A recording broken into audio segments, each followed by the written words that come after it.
ویا اے پیغمبر صلی الله علیه وسلم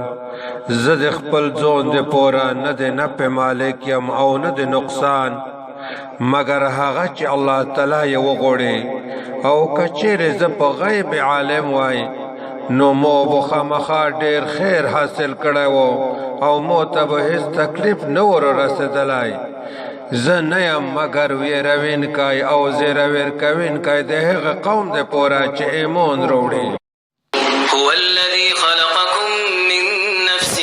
واحدة وجعل منها زوجها ليسكن إليها فلما تغشاها حملت حملا خفيفا فمرت به فلما أثقلت دعوا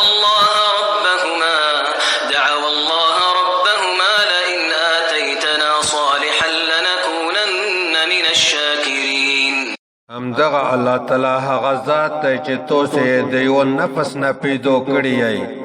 او د هغه نه د هغه جوړه پیدا کړه د دې د پورا چې د هغه ترڅنګ آرام حاصل کړي بیا کله چې هغه خپل جوړه پټکړه یعنی جمعه ور سره وکړه نو هغه حامل شوا پس پک حمل سره نو په هغه سره بغرزدا نو کله چې درنه شوا دواړه د خپل پالن کې الله تعالی نه دعا وغوښتله چې کچېره ته مشته روغ بچای راکړ نو مش بخامخا ضرور د شکر کوین کې څخه شو فلما آتاهما صالحا جعل له شركاء فيما آتاهما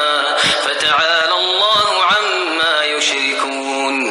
نو کله چې هغه الله تعالی دوی ته روغ بچای ور کړ دوی د هغه الله تعالی د پورا په هغه څه کې شریکان جوړ کړل چې دوی ته ور کړی وو نو الله تعالی ډیر وچته د هغه نه چې دوی ور سره شریکون کوي أيشركون ما لا يخلق شيئا وهم يخلقون ایا دوی د الله تعالی سره هغه شیون شریکون کوي چې هیڅ شی نشي پیدا کولای حال دا چې دوی په خپل پیدا کړی کیږي ولا يستطيعون لهم نصرا ولا أنفسهم ينصرون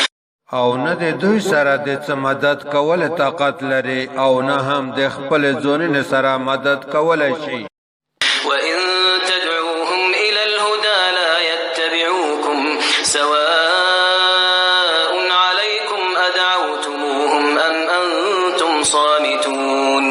او کچېره ته دوی هدایت ته راوبولې دوی به د تو پیروي ونه کې تو سے دے پورا برابر ادو کا تو سے دے رو بولے یا تاسو خاموش پوتے شے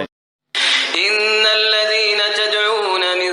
دون الله عباد امثالكم فادعوهم فليستجيبوا لكم ان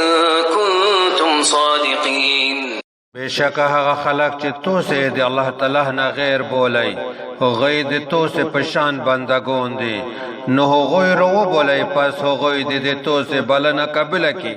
کچېره تو سے رښتینی ای الهم ارجل يمشون بها ام لهم ايدي يبطشون بها ام لهم اعين يبصرون بها ام لهم آذان يسمعون بها قل ادعوا شركاءكم ثم كيدون فلا تنظرون